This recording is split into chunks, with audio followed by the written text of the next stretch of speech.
Welcome to Trading Lounge and the US indices for the 20th of February, and starting with the S&P on the daily chart here. So let's just go over this a little bit here. So we're looking at the A wave, the B wave, and the C wave here for wave 4, and we're looking all at this move up through here as an impulse wave, as wave 1, or it can be wave A, and then we pull back for wave 2 here. Or wave B, or into a more sort of complicated pattern. But I think it's good to have alternative counts because, well, as an example, I mean, this low here, we had this alternative count as an A and a B and a C here, and we stayed with that, and we also had our bearish counts as well, but at least we understood that we had the A, B, C here, and we just kept it in place as we tracked it up, and it became well, paramount after a while, because we could see that it was developing into an impulse wave. So it really helped and kept us safe, and we're one of the very few people in Elliott Wave to actually capture this bottom here and label it in this particular way. So it does help. And also too, the other thing I want to point out too is that this particular move up through here, we're coming up into a full moon now, depending on where you are in the world, so the 20th of Feb. So markets tend to run to the end of the full moon, and then they fade with the moon. I can't get into all of that because I don't really understand it enough, but quite often we see the meats and the metal market sort of move up with the full moon, and you only really need to study the 1987 crash and the 1929 crash in the lunar and sun cycles, and you'll see that they were identical, and there's a lot of that going on with a lot of tops and bottoms and so on. So but for me, just using it as a simple guide stick, we looking at the full moon coming into the 20th, which is today.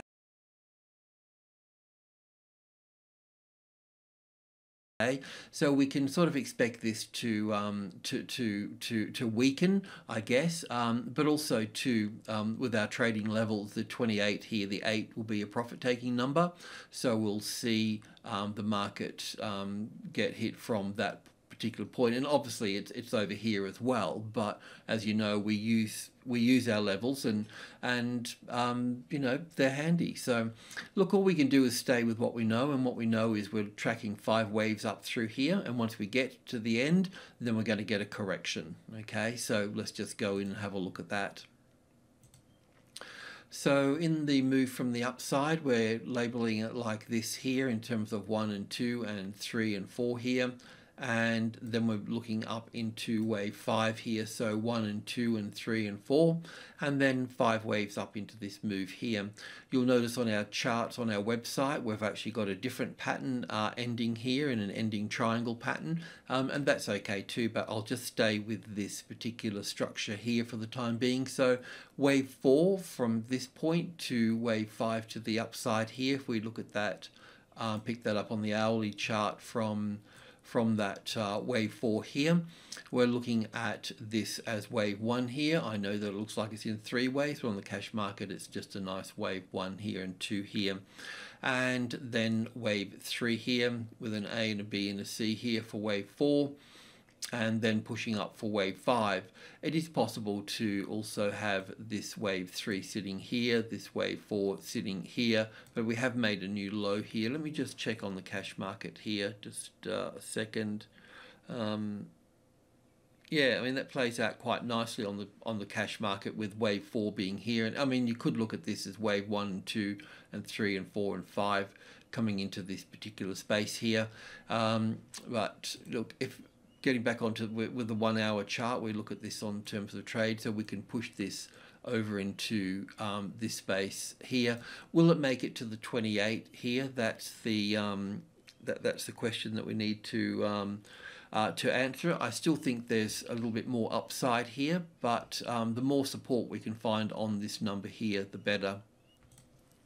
So just moving over into the tick chart here from this wave 4 low here, we can see that we can see that we're in group 2 here, and we're developing support on group 2. So group 2 is, well, if we can move that up there into 65, close enough, 65, 72 and 80. And we would always remain bullish. You know, when a market gets up into group 2 here, you can really see how it sits in here. There's a lot of other important numbers in here, but we're not really going into the micro levels in this video. So we just use the skeleton of it, which is the 65, 72 and the 80 here. But we wouldn't turn bearish unless this group here became the retested resistance in this case. And so we're looking at this pushing further to the upside here. And I just think keep moving the stop up here with this. So just keep the stop under the 72 here for the moment. You can bring it up under the 70, 75 would be fine. Under this low here would be fine. So yeah, under that low there, if the market moved back below that, would definitely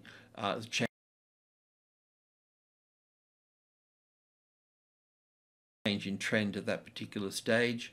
Yeah, and let's just have a look at the Nasdaq as well here. I want to have a look at some stocks as well today. So with the Nasdaq, just on the hourly chart, we've got wave 4 here with wave 1 and 2 and 3 and 4 here. And in this case, it counts quite nicely as 1 and 2 and 3 and 4 and going up for 5 here. But when I look at it on the cash market, for instance, whoops, wrong thing, this one here, with the cash market here, if I look at this as wave 1 and 2 here and 3 here and 4, ABC for 4 here, and then what I can see here on the cash market from this wave 4 here is 1 and 2, this is a 15-minute chart, 3, 4 and 5 here. So really we've got wave 1 and 2 here, so really it makes all of this coming up here for wave 3. So we've still got wave 4 and wave 5 to move up.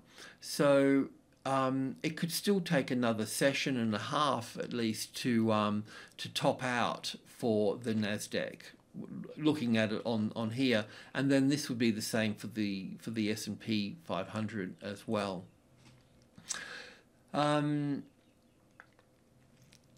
Stocks, so yeah, let's just have a look at some of the banks first. So with Goldman's here on the daily chart, we were looking at this being 1 and 2 and 3 here and 4 here. We've still got to see further upside here.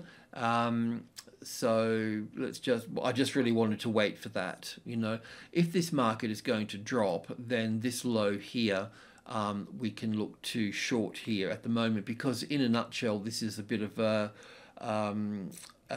short trade setup where the market comes up and reacts here and then goes back up. So if it fails the retest and drops, then we can be on the short side of this, and you can even get that a little bit closer to the upside there. So, but otherwise we're still looking for this little fifth wave to move up. We are seeing it with Morgans here. So Morgans have sort of taken out their high here, but it's still another session or two to go up here, and obviously this trend line will play a little bit of a part in that. And also with Citigroup as well, even though I haven't got it labelled, it's still got that one more little push to get through to the upside here. So that's kind of how the S&P would be sort of playing out. Let's just check on Amazon here for a moment. Where are we with Amazon? Yeah, so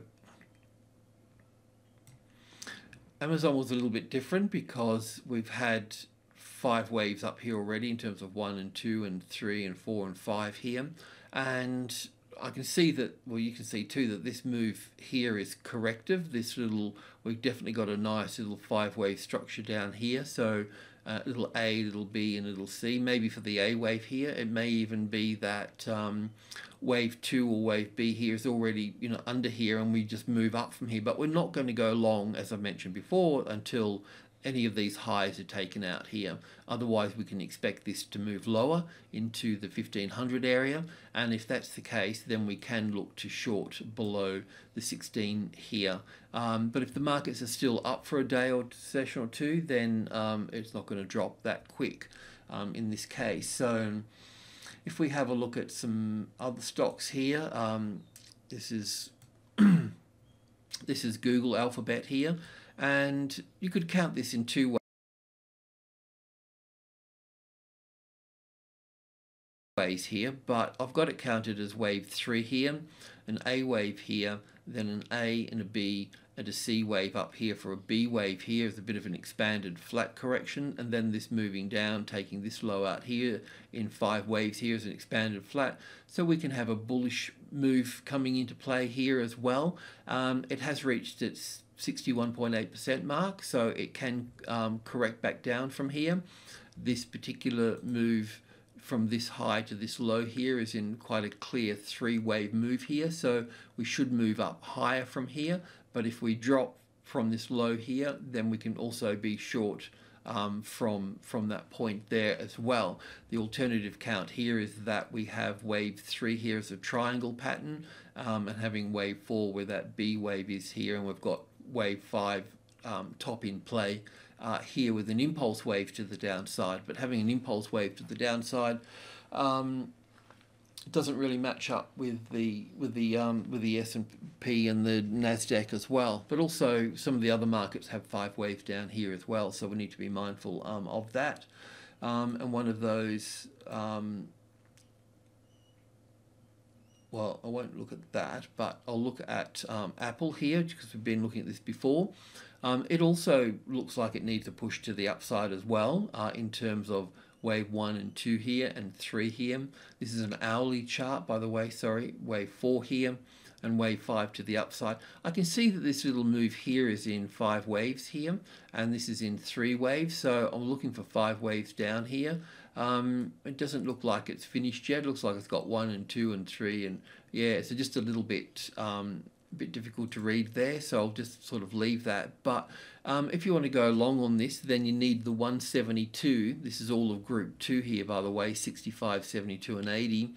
So you'll need 72 as the support. We've talked about this before, obviously, because I've got that green line up there for that. So yeah, we'll just leave that there.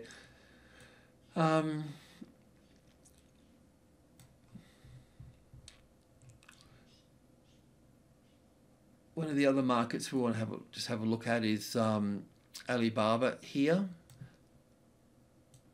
I don't know why they call it Baba. It's more like an Indian name, isn't it? A sort of guru or something. So, a nice sounding name, I have to say. So, yeah, with this stock here, it does appear that we've got 5 waves down here. So I was looking at this being an A wave here and a B wave pulling back. But once again as well, this will only top out in line with the Nasdaq as well here. And this is also the same for Netflix as well. Netflix has got more of a corrective pattern coming into play here. From the top here, there's an A wave, a B wave, and a C wave coming into this space here.